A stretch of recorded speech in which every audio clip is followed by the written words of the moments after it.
नमस्कार, मैं हूं आपके साथ सोनिया। बुलेटिन की शुरुआत करेंगे। देहरादून के परेड ग्राउंड में आयोजित लोक संवर्धन पर्व का शुभारंभ केंद्रीय अल्पसंख्यक कार्य मंत्री किरेन रिजिजू ने किया। इस दौरान मुख्यमंत्री पुष्कर सिंह धामी भी मौजूद रहे। कार्यक्रम में देश भर से आए कारीगरों और पारंपरिक उत्पादों से जुड़े लोगों ने अपने स्टॉल लगाए। किरेन रिजिजू ने कहा कि लोक संवर्धन पर्व मंत्रालय का एक प्रमुख कार्यक्रम है, जिसका उद्देश्य कारीगरों और शिल्पकारों को बेहतर बाजार और पहचान दिलाना है। उन्होंने उत्तराखंड सरकार के सहयोग की सराहना करते हुए कहा कि इस तरह के आयोजन पारंपरिक कला को बढ़ावा देने के साथ साथ रोजगार के नए अवसर भी पैदा करते हैं। उन्होंने लोगों से अधिक संख्या में महोत्सव में पहुंचकर स्थानीय उत्पादों की खरीदारी करने की अपील की है।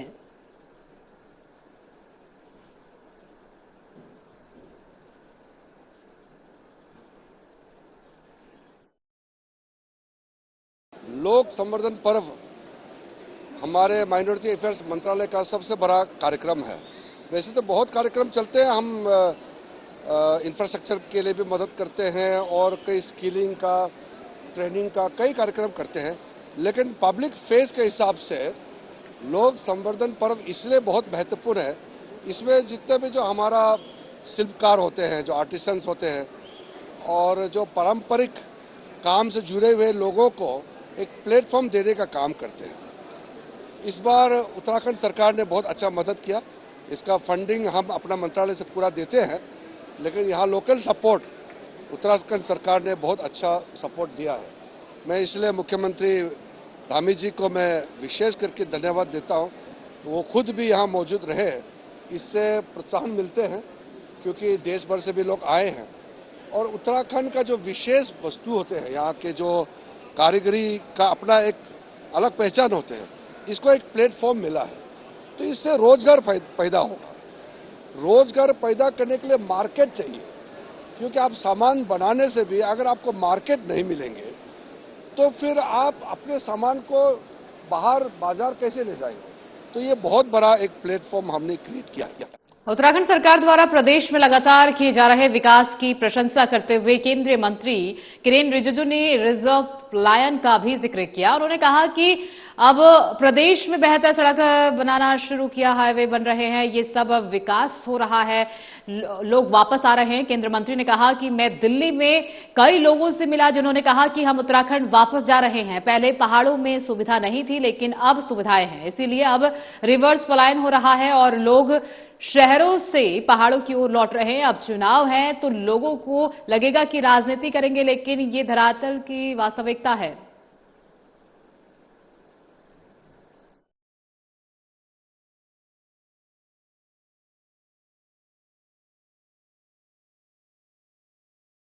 देखिए, अभी सड़क बनाना शुरू किया, अभी हाईवे बनाना शुरू किया। अभी जब ये सब जो विकास हो रहे हैं, इसी से तो लोग वापस आएंगे। रिवर्स प्लान हो रहा है। हाँ, रिवर्स पहले तो यहाँ से छोड़ के पहाड़ों से जाते थे। अब दिल्ली से मैंने भी कई लोगों को मिला है, बोला कि मैं अभी उत्तराखंड वापस जाऊंगा। पहले कुछ सुविधा नहीं थे पहाड़ों में, अब सुविधा आ गए हैं, इसलिए रिवर्स प्लान हो रहा है। अब शहरों से पहाड़ों की ओर जा रहे हैं। तो ये तो क्रेडिट देखिए हमारा पार्टी सरकार में है, इसलिए नहीं कह रहा हूँ, ये वास्तविकता जमीन पर हो रहे हैं, इसलिए मैं कह रहा हूँ। अब चुनाव है तो लोगों को लगेगा कि हम तो पॉलिटिकली बोल रहे हैं, कि ऐसे नहीं है, ये वास्तविकता है।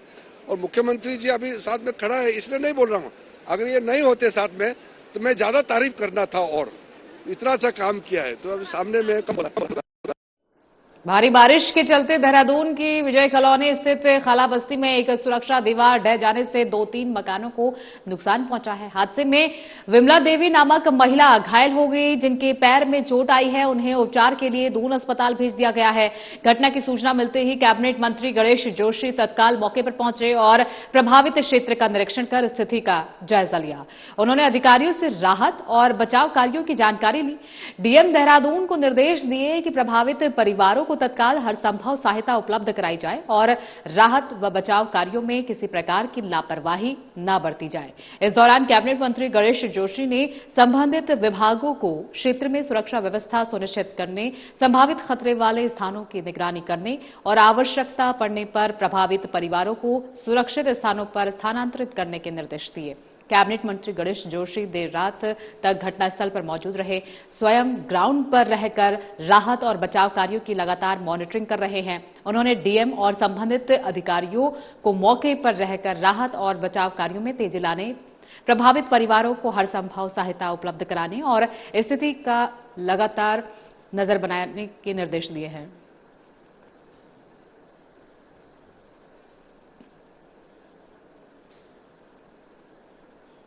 चमोली जिले के नारायण बगड़ की दुखद खबर सामने आई है, जहां अस्पताल की पहले क्षतिग्रस्त दीवार का खोखला हिस्सा अचानक भरभराकर गिर गया। मलबे में दबने से अस्पताल के चिकित्सा अधिकारी डॉक्टर नवीन डिमरी गंभीर रूप से घायल हो गए। घायल को प्राथमिक उपचार के बाद हायर सेंटर रेफर किया गया, लेकिन कर्णप्रयाग अस्पताल पहुंचने से पहले ही घायल डॉक्टर ने दम तोड़ दिया। प्राप्त जानकारी के अनुसार डॉक्टर नवीन डिमरी अस्पताल परिसर के समीप स्थित आवासीय भवन के पीछे क्षतिग्रस्त सुरक्षा दीवार का निरीक्षण कर रहे थे। इसी दौरान अचानक दीवार भरभराकर गिर गई और वो उसकी चपेट में आ गए। हादसे में डॉक्टर डिमरी गंभीर रूप से घायल हो गए। अस्पताल में मौजूद कर्मचारियों ने तत्काल उन्हें प्राथमिक उपचार दिया। उनकी गंभीर हालत को देखते हुए चिकित्सकों ने 108 एम्बुलेंस की सहायता से हायर सेंटर रेफर किया, लेकिन उपचार के लिए ले जाते समय रास्ते में ही उन्होंने दम तोड़ दिया। मुख्य चिकित्सा अधिकारी डॉक्टर अभिषेक गुप्ता ने घटना की पुष्टि करते हुए बताया कि क्षतिग्रस्त दीवार गिरने से डॉक्टर नवीन डिमरी गंभीर रूप से घायल हुए थे और हायर सेंटर ले जाते समय उनका निधन हो गया। उन्होंने कहा कि ये स्वास्थ्य विभाग के लिए अपूरणीय क्षति है। डॉक्टर नवीन डिमरी के असामयिक निधन से स्वास्थ्य विभाग, उनके सहयोगियों और क्षेत्रवासियों में गहरा शोक है।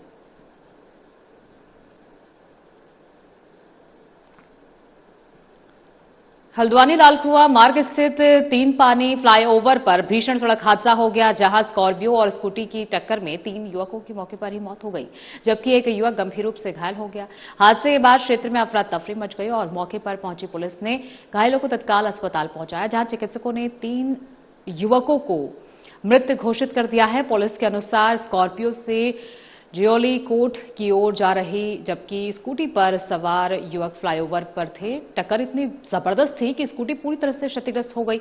हादसे में राहुल, शिवम और अंशु आर्या की मौत हो गई है, जबकि आदि टमटा गंभीर रूप से घायल हुए हैं। घायल का उपचार सुशीला तिवारी अस्पताल में चल रहा है। अपर पुलिस अधीक्षक अमित सैनी ने बताया कि हादसे की सूचना मिलते ही पुलिस टीम मौके पर पहुंची। एक घायल को स्थानीय लोगों ने पहले ही अस्पताल पहुंचा दिया था, जबकि अन्य घायलों को पुलिस ने अस्पताल भिजवाया। 3 युवकों को चिकित्सकों ने मृत घोषित कर दिया है। शवों का पंचनामा भरकर पोस्टमार्टम कराया जा रहा है, जबकि स्कॉर्पियो चालक से पूछताछ कर दुर्घटना के कारणों की जांच की जा रही है। सिटी मजिस्ट्रेट एपी वाजपेयी ने भी सुशीला तिवारी अस्पताल पहुंचकर स्थिति का जायजा लिया। उन्होंने बताया कि प्रारंभिक जानकारी के अनुसार फ्लाईओवर पर स्कॉर्पियो और स्कूटी की टक्कर से ये भीषण हादसा हुआ है। पुलिस घटनास्थल का निरीक्षण कर दुर्घटना के वास्तविक कारणों की वास्तविक जांच कर रही है।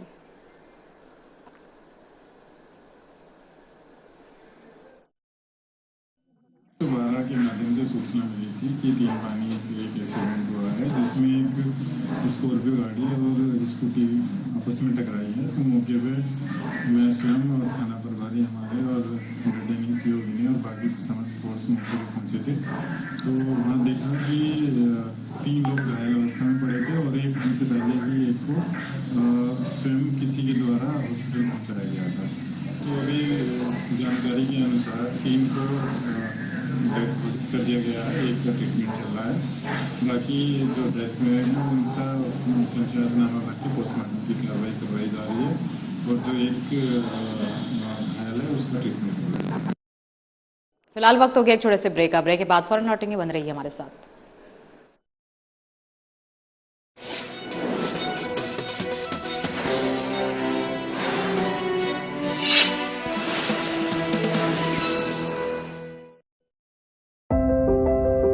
Eleven schools, infinite possibilities. From healing in hospitals to discovery in labs, from art to agriculture. This is more than a campus. This is where futures begin. Shri Guru Ram Rai University, where dreams take flight. Admission open for 2026.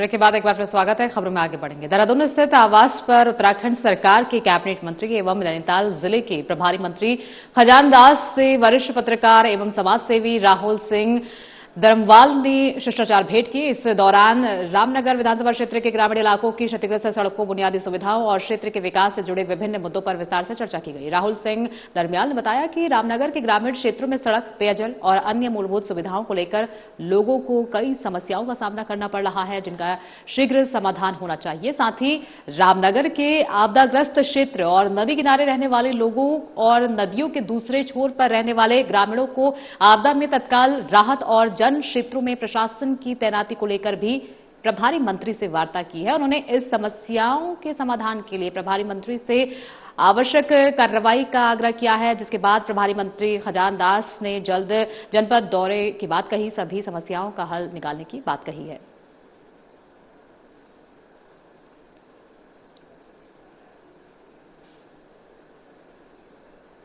Dwarahat विकासखंड के ऐना गांव में 2 माह पुराने विवाद को लेकर एक युवक की बेरहमी से हत्या कर दी गई। पुलिस ने महज 24 घंटे के भीतर मामले का खुलासा करते हुए आरोपी जगत सिंह बोरा को जानाडू होटल के पास से गिरफ्तार कर लिया है। उसके पास से हत्या में प्रयुक्त हथौड़ा और चाकू भी बरामद कर लिया है। एसएसपी चंद्रशेखर घोड़के ने बताया कि मृतक 19 वर्षीय सागर सिंह अपनी बुआ जानकी देवी के घर रहकर सेना भर्ती की तैयारी कर रहा था। 2 महीने पहले एक शादी समारोह में स्कूटी पर स्नेच लगाने को लेकर और आरोपी जगत सिंह के बीच विवाद हुआ था। इसी रंजिश में आरोपी हथौड़ा और चाकू लेकर घर में घुसा और सागर पर ताबड़तोड़ हमला कर दिया। उससे मौके पर ही मौत के घाट उतार दिया। सागर की बुआ जानकी देवी और सच्ची साच देवी ने इस पर बात कही। रूप से सुबली देवी की नाजुक हालत को देखते हुए उन्हें हायर सेंटर रेफर कर दिया गया है।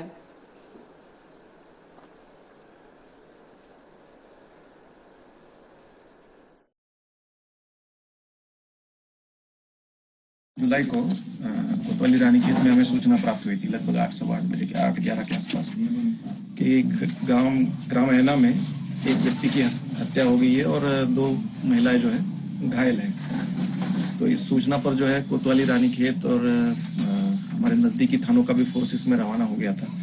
तुरंत इसमें जो है क्षेत्राधिकारी रानीखेत, अपर पुलिस अधीक्षक अल्मोड़ा और खुद स्वयं मेरे द्वारा भी घटनास्थल पर पहुंचकर निरीक्षण किया गया था। हमारी फॉरेंसिक की टीमें भी कल रात में ही घटनास्थल पर पहुंच के उनके द्वारा जो आवश्यक साक्ष्य संकलन की कार्रवाई भी उसी वक्त हमने चालू की थी।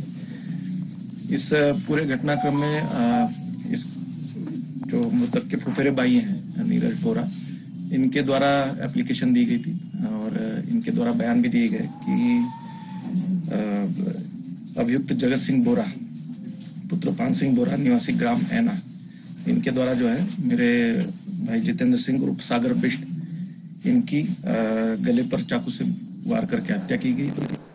बद्रीनाथ केदारनाथ मंदिर समिति में नव नियुक्तियों को लेकर बीजेपी विधायक विनोद चमोली के आरोप पर कांग्रेस प्रदेश अध्यक्ष गणेश गोदियाल ने पलटवार किया है। गोदियाल ने कहा कि उनके कार्यकाल में किसी व्यक्ति विशेष को नहीं बल्कि एक स्पष्ट नीति के तहत वर्षों से कार्यरत कर्मचारियों को वरिष्ठता के आधार पर नियमित किया था। उन्होंने कहा कि यदि कोई यह साबित कर दे कि उन्होंने पिक एंड चूज की नीति अपनाई थी तो वो इसकी जिम्मेदारी लेने को तैयार है। गणेश गोदियाल ने कहा कि किसी कर्मचारी पर वर्षों बाद कोई आरोप लगने से उसे नियमित करने वाले व्यक्ति को दोषी नहीं ठहराया जा सकता। उन्होंने बीजेपी विधायक विनोद चमोली के बयान को हास्यास्पद बताते हुए कहा कि अगर किसी व्यक्ति पर आज आरोप लग जाए तो क्या उसके माता पिता भी उसके जन्म के लिए जिम्मेदार ठहराए जाएंगे। गोदियाल ने कहा कि इस तरह के तर्क केवल वास्तविक मुद्दों से ध्यान भटकाने का प्रयास है।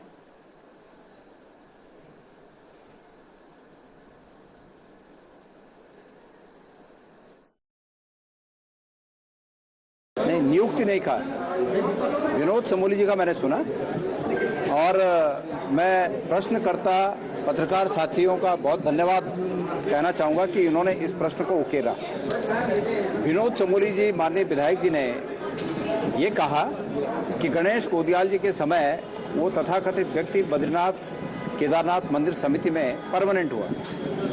मैंने अपने कार्यकाल के दौरान बद्रीनाथ और केदारनाथ समिति में जो वर्षों से 20 वर्षों से 15 वर्षों से जो लोग कार्यरत थे उन सबको एक नीति बनाकर परमानेंट करने का काम किया। अगर विनोद चमोली ये बता दें कि मैंने किसी पिक एंड चूज पॉलिसी पर काम किया, तो निश्चित रूप में मैं उस पिक एंड चूज पॉलिसी का दोषी हो सकता हूं, लेकिन मैंने कोई पिक एंड चूज नहीं किया। मैंने एक पॉलिसी बनाई और उस पॉलिसी में सीनियरिटी के हिसाब से सबको परमानेंट करने का काम किया, जब तक कि उस दायरे में जो लोग आ रहे थे। कांग्रेस नेता और लोकसभा में नेता प्रतिपक्ष राहुल गांधी आगामी 17 जुलाई को देहरादून पहुंचेंगे। अपने दौरे के दौरान वो कांग्रेस के राष्ट्रव्यापी अभियान छात्रों की गूंज कार्यक्रम में शामिल होंगे और छात्रों के साथ संवाद करेंगे। राहुल गांधी के प्रस्तावित दौरे को लेकर प्रदेश की राजनीति भी गर्मा गई है। बीजेपी ने इस दौरे पर तीखी प्रतिक्रिया दी है। बीजेपी प्रवक्ता कंवर जपेंद्र ने कहा कि उत्तराखंड सनातन की भूमि है और कांग्रेस के कई नेताओं द्वारा समय समय पर सनातन धर्म का अपमान किया जाता है, जिसे जनता भली भांति जानती है। उन्होंने यह भी कहा कि राहुल गांधी के दौरे से भाजपा को कोई राजनीतिक नुकसान नहीं होने वाला है, क्योंकि प्रदेश की जनता का विश्वास आज भी बीजेपी और उसकी नीतियों के साथ है।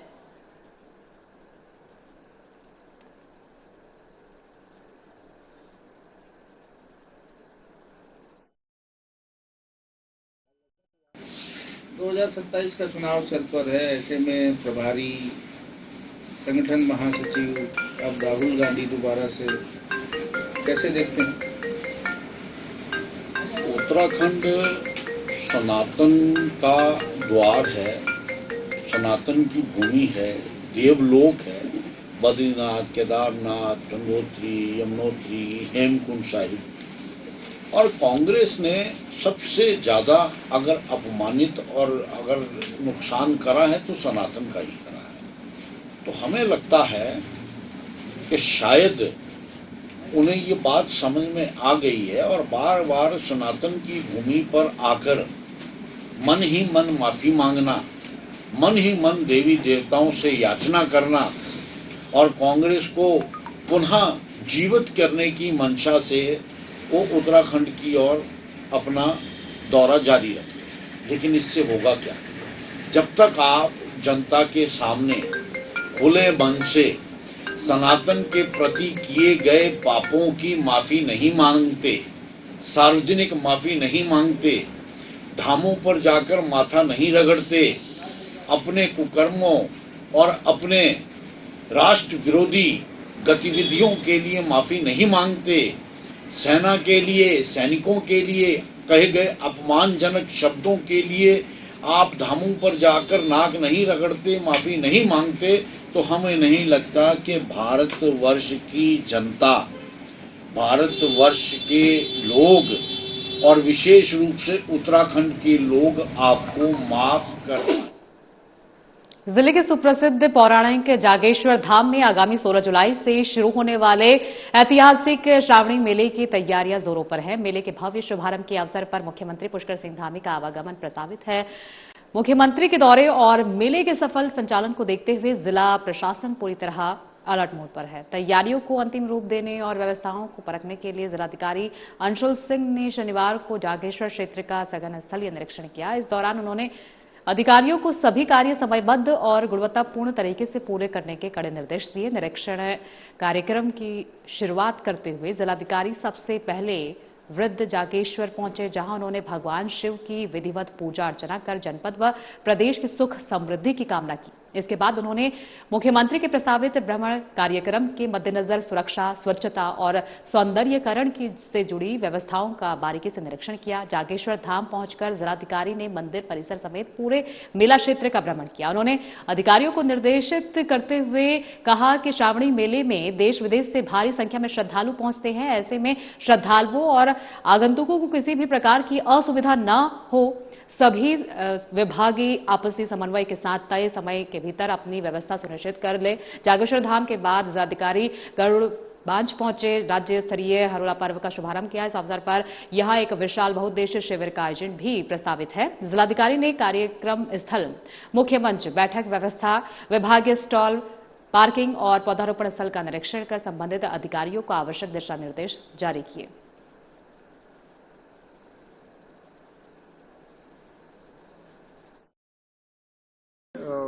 16 तारीख को माननीय मुख्यमंत्री जी द्वारा हरेला जो पर्व है वो स्टेट लेवल का जो प्रोग्राम होता है वो अल्मोड़ा में यहाँ गरुड़ाबाद में किया जाएगा। साथ ही साथ हमारा जो जागेश्वर का सावन का मेला है उसका भी उद्घाटन है, तो उसके बाद वहाँ भी प्रतिभाग किया जाएगा। आज हम लोग यहाँ व्यवस्था देखने आए थे, जो इश्यूज हैं कि कहाँ हमारा मंच सेटअप होगा, कहाँ हमारे वृक्ष लगाए जाएंगे, इसके साथ साथ मंदिर में क्या व्यवस्था होनी चाहिए।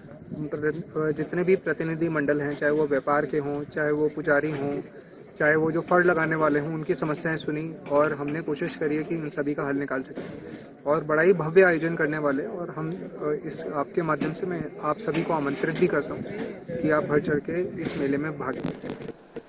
अल्मोड़ा के खेल जगत और स्थानीय खिलाड़ियों के लिए एक बेहद शानदार और ऐतिहासिक खबर है। लंबे समय से अपेक्षित पड़े डाइट मैदान का अब पूरी तरह से कायाकल्प हो चुका है। पूर्व दर्जा राज्य मंत्री बिट्टू कर्नाटक की अनूठी पहल और जिलाधिकारी अंशुल सिंह की सतत निगरानी और अथक प्रयासों से इस मैदान को एक नया और आधुनिक स्वरूप मिल गया है। इस मैदान के जीर्णोद्धार से अब अल्मोड़ा और आसपास के क्षेत्रों की खेल प्रतिभाओं को अपनी स्किल्स को निखारने के लिए आधुनिक सुविधाएं मिलेंगी, जिससे भविष्य में यहां से राष्ट्रीय और अंतर्राष्ट्रीय स्तर के खिलाड़ी तैयार हो सकेंगे। पूर्व दर्जा मंत्री बिट्टू कर्नाटक लंबे समय से स्थानीय युवाओं और खिलाड़ियों को बेहतर सुविधाएं दिलाने के लिए प्रयासरत रहे हैं। उन्होंने डाइट मैदान की बदहाली को दूर करने का बीड़ा उठाया, जिससे जिलाधिकारी अंशुल सिंह का भरपूर सहयोग मिला। जिलाधिकारी ने व्यक्तिगत रुचि लेते हुए काम की खुद लगातार मॉनिटरिंग की और तय समय के भीतर इस मैदान को नया रूप देने में बड़ी भूमिका निभाई। पूर्व दर्जा राज्य मंत्री बिट्टू कर्नाटक ने कहा कि अल्मोड़ा में खेल प्रतिभाओं की कमी नहीं है, कमी थी तो बस सही संसाधनों और मैदानों की। अब डाइट मैदान का ये नया स्वरूप हमारी नई पीढ़ी के लिए मील का पत्थर साबित होगा। मैदान की सूरत बदलते ही स्थानीय युवाओं, उभरते खिलाड़ियों और खेल प्रेमियों में भारी उत्साह देखा जा रहा है। खेल प्रेमियों का कहना है कि प्रशासन और जनप्रतिनिधियों की ऐसी सकारात्मक सोच से पहाड़ की खेल प्रतिभाओं को आगे बढ़ने का एक बड़ा मंच मिलेगा।